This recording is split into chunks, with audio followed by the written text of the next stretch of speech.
सच्चिदानन्दरूपाय विश्वोत्पत्त्यादिहेतवे तापत्रयविनाशाय श्रीकृष्णाय वयं नमः। बोले सच्चिदानंद भगवान की जय। श्री राम जय जय राम। श्री राम जय जय राम। श्री राम जय जय राम। श्री राम जय जय राम। बोलिए सच्चिदानंद भगवान की जय। श्री रामचरितमानस के माध्यम से श्री राम का जो स्वयं बोध है, तत्व ज्ञान तत्ववेत्ताओं के माध्यम से जो आप लोग श्रवण करते हैं, कल के प्रकरण में सुन रहे थे कि यही जाने जग जाई हेराई, जागे जथा सपन भ्रम जाई। अपने आत्म स्वरूप मैं आत्मा के बोध हो जाने पर फिर संसार प्रपंच का अत्यंत अभाव हो जाता है। माने जो विकल्प है, जो मान्यता है, जो अमुक भाव है, जो माया है, जो मन का संसार है, ये जो सब का भाव है, यही एक ही पर्यायवाची है। जो माना जाए वह है माया, जिसको माना जाए वह है उसका आधार। स्वामी, पति, रक्षक अर्थात मायापति। तो उदाहरण के माध्यम से सुन रहे हैं आपकी, जैसे डंडा, यह माना गया, यह है माया। और डंडा किसको माना गया? लकड़ी को। तो लकड़ी है डंडे का आधार। डंडे का पति, रक्षक, स्वामी। पति का अर्थ होता है रक्षक। यदि डंडा से लकड़ी निकाल लोगे तो डंडा का अस्तित्व ही खत्म हो जाएगा, वो रहेगा किसमें? डंडा किसको कहा जाएगा? अतः लकड़ी डंडे का आधार हुई, पति हुई, स्वामी, रक्षक हुई। बिना लकड़ी के डंडा एक क्षण भी जिंदा नहीं रह सकता। लकड़ी मायापति हुई। अब डंडे की मान्यता से लकड़ी ढक गई, डंडे ने लकड़ी को छिपा लिया, माया से मायापति ढक गया। इस प्रकार मैं आत्मा पर जितनी मान्यताएं हैं, उन मान्यताओं से, माया से मैं आत्मा ढक गया। माया अपने आधार को, अधिष्ठान को माने ढांक करके छिपा लेती है। तो माया से मायापति, मैं आत्मा भगवान छिप गया। तो मैं हूं। अब इस मैं आत्मा पर जितनी मान्यताएं हुई, जितने विकल्प हुए, जो जो अमुक भाव आया, मैं का जो जो माना गया, उनसे मैं आत्मा हूं। मैं आत्मा ढक गया। क्या क्या मान्यताएं हुई? मैं देह हूं, मैं पर देह की मान्यता हुई। मैं को देह माना।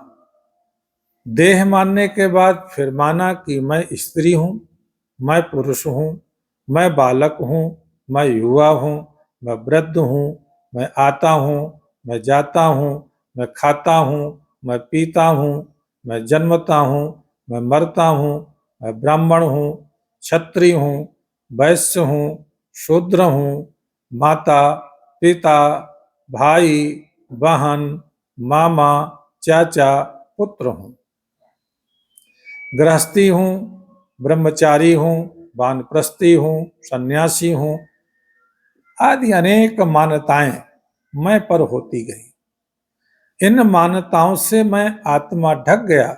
ढक्कन ही माया है और जो ढका है वो मायापति भगवान है। अब दूसरी मान्यता, मैं जीव हूं। मैं को जीव मान लिया। इस जीव मान्यता के बाद मैं सुखी हूं, मैं दुखी हूं, मैं पुण्य हूं, मैं पापी हूं, मैं स्वर्गीय हूं, मैं नरकी हूं, आदि अनेक अमुक भाव मैं पर लग गए, जिसमें मैं आत्मा छिप गया। मैं पर माया का ढक्कन पड़ गया। अब तीसरा, मैं ब्रह्म हूं। मैं को ब्रह्म मान लिया। इस ब्रह्म की मान्यता के बाद मैं दृष्टा हूँ, मैं साक्षी हूँ, मैं नित्य हूँ, मैं शुद्ध हूँ, मैं बुद्ध हूँ, निरंजन हूँ, निराकार हूँ, निर्लेप हूँ, निरीह हूँ, निर्मल हूँ, निर्विकार हूँ, अनंत हूँ, अपार हूँ, अविनाशी हूँ, पूर्ण हूँ। अनेक मान्यताएं आ गईं। इन मान्यताओं से मैं आत्मा ढक गया। मैं पर पर्दा पड़ गया, मैं छिप गया। तो मैं आत्मा कहा जाता है। प्रश्न है कि मैं को आत्मा क्यों माना? अरे भाई, मैं और आत्मा भिन्न भिन्न नहीं है। आत्मा का नाम अस्तित्व है है ये सामान्य चेतन सारे चराचर में व्यापक है और यह भगवान का अव्यक्त रूप है। और मैं यह विशेष चेतन है, यह व्यक्त रूप है। तो जो अव्यक्त रूप है उसका ही व्यक्त रूप मैं है ही है जो है वो है ही जो अपने मैं को नाम से व्यक्त कर रहा है। इस तरह दोनों एक ही हैं, अलग अलग नहीं हैं। आत्मा के लिए मैं कहना ही पर्याप्त है। परंतु अनादिकाल से मैं देह को माने बैठे हैं, देह से अलग होना नहीं चाहते। अतः मैं के साथ लगातार कहना पड़ता है। इसलिए जितनी मान्यताएं हैं यही माया देश है, अमुक देश है, परदेश है, जीव जगत है, प्रपंच देश है, विकल्प देश है, यही अज्ञान जगत है। इन सब मान्यताओं को हटा दो, बस शेष जो रह गया वो मैं आत्मा। यही आत्मा देश है, स्वदेश है और भगवान देश है, ज्ञान जगत है। यदि लकड़ी न होगी तो डंडा मानोगे किसको? रस्सी ना होगी तो अंधेरे में सर्प किसको कहोगे? तब लकड़ी को ही डंडा माना गया, रस्सी को ही सर्प माना गया। इसी तरह मैं आत्मा को ही माया माना गया है। मैं आत्मा न हूं तो माया का आधार कौन होगा? किसको माना जाएगा? मैं देह हूं, जीव हूं, ब्रह्म हूं, आदि मान्यताएं किस पर की जाएंगी? जैसे रस्सी का ज्ञान हो जाने पर सर्प का भ्रम दूर हो जाता है। यह तो रस्सी ही है जिसको मैंने सर्प मान लिया था। इस भ्रम का कारण क्या था? अंधकार। अंधकार दूर होते ही रस्सी प्रत्यक्ष दिखने लगी। इसलिए सबसे पहले हमें अंधकार को ही दूर करना पड़ेगा। इस अंधेरे का नाश हुआ कि उधर रस्सी का ज्ञान हो गया, दोनों ही साथ में हुआ। इसी प्रकार सर्प रूप इस संसार प्रपंच का कारण अज्ञान अंधकार है। ज्यों ही ज्ञान का प्रकाश हुआ, अज्ञान का नाश हो गया, अर्थात मैं आत्मा का बोध हो गया। स्वरूप आत्मा के बोध में जगत प्रपंच नहीं है। झूठे हो सत्य जाहि बिनु जाने। यही रघुनाथ जी का विमल यश है। 3 काल में कुछ हुआ ही नहीं। नाम रूप संसार है, नाम सुना जाता है, रूप देखा जाता है, बस यही संसार है। हृदय में संसार का प्रवेश दो इंद्रियों के द्वारा होता है, देख करके और सुन करके। राम देख सुन चरित तुम्हारे, जड़ मोहि बुध होई सुखारे। बुध अर्थात होता है विवेकी। ज्ञानी जन सुखी होते हैं क्योंकि चरित्र को देख करके और वो सुन करके वही जानते हैं कि ना कुछ हुआ था न कुछ हो रहा है, तुझे सिर्फ होने का भ्रम हो रहा है। तो ना कुछ हुआ है, ना कुछ हो रहा है और ना कुछ होने वाला है, जैसे कि शिव जी को ये जान करके हुआ। चरित्र को देख करके वह सुनकर वह भी क्या कह चले, जय सच्चिदानंद जग पावन, अस कही चले वो मनोज नशावन। ऐसा कहकर आगे बढ़ गए। उन्हें ना तो हर्ष हुआ, न विषाद, न विस्मय, न मोह। रस्सी में सर्प असत्य है, क्योंकि यदि सत्य होता तो प्रकाश में भी दिखता, परंतु प्रकाश में सर्प नहीं दिखता है, अतः सर्प सत्य नहीं है, तब क्या वो असत्य है? तो कहते हैं असत्य होता तो देखने से भय और कंपन नहीं होता, तो असत्य भी नहीं है। चरित्र को सत्य कहो तो बनता नहीं, क्योंकि सत्य का कभी अभाव नहीं है।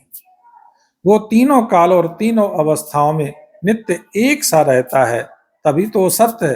परंतु चरित्र तो नित्य नहीं है, उसका अभाव हो जाता है, अतः वो सत्य नहीं है। जब चरित्र सत्य नहीं है और असत्य नहीं है तो सत्य सत्य नहीं है, क्योंकि साधक बाधक पदार्थ एक साथ में नहीं रह सकते।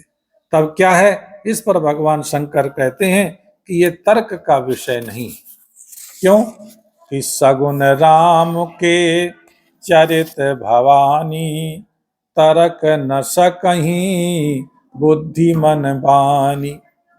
भगवान के चरित्र में तर्क की गुंजाइश नहीं है, क्योंकि तर्क में गुण और दोष आता है और भगवान गुण और दोष से परे हैं। इस तरह चरित्र क्या है, कुछ कहते नहीं बनता, क्योंकि जब जिसका चरित्र है वही मन वाणी का विषय नहीं है। जब जिसका चरित्र है वही मन वाणी का विषय नहीं है, माने अनवर्चनीय है, तब उसका चरित्र ही कैसे वचनीय होगा? वो भी तो अनवर्चनीय होगा। जिस आधार पर माना जाए वह आधार मैं आत्मा है। जो माना जाए वह है माया, और जब तक मानता है रजोगुण युक्त सृष्टि का पालन है। जब मानता समाप्त हो जाए, अर्थात मानता का भाव ही रजोगुण युक्त सृष्टि का संहार है। तीनों गुणों के समुच्चय का नाम माया है। तीनों गुण अर्थात ब्रह्मा, विष्णु और महेश। मैं भगवान आत्मदेश में मैं आत्मा भगवान के जन्म कर्म का अत्यंत अभाव है। यही है मैं आत्मा भगवान का दिव्य जन्म कर्म। ये हुआ बोध। इस बोध को ही इस जो बोध से जानता है उसका पुनर्जन्म नहीं होता, बोध को ही प्राप्त होता है। इसलिए राम स्वरूप तुम्हार, बचन अगोचर बुद्धि पर, अभिगत अकथ अपार, नेति नेति नित्य निगम कहा। हे राम, तुम्हारा रूप स्वरूप है, यदि पर रूप होता तो कहने में आता, पर स्वयं मैं, ना मैं बद्ध हूं, ना मैं मुक्त हूं, ना मैं ज्ञानी हूं, ना तुम अज्ञानी हो, ना मैं ब्रह्म हूं, ना तुम जीव हो, ना मैं सेवक हूं, ना तुम सेव्य हो। इन समस्त भावों के अभावों का जो भाव है वो राम को जानना है। यह बुद्धिगम, इंद्रियगम, वाणीगम नहीं है। नहीं को देखता है और है को देखता है। संशय विपर्य के अभाव का नाम ही अनुभव है। यह है अथवा नहीं, इसका नाम संशय है। यह है अथवा नहीं है, इसका नाम संशय है, माने निश्चय नहीं हो रहा। यह नहीं है, दूसरा है। यह नहीं है, दूसरा है। इसलिए अन्य को अन्य समझना, इसका नाम विपर्य है, माने विपरीत ज्ञान। तो अनुभव गम्य के अनुभव में संशय और विपर्य का अभाव है। यही रघुनाथ जी का विमल यश और श्रुतियों स्मृतियों के सिद्धांत का निचोड़ है। ये चीजें तह में डूबने से मिलती हैं, जिसे भगवान शंकर ने डुबकी लगा करके निकाला। जय श्री राम।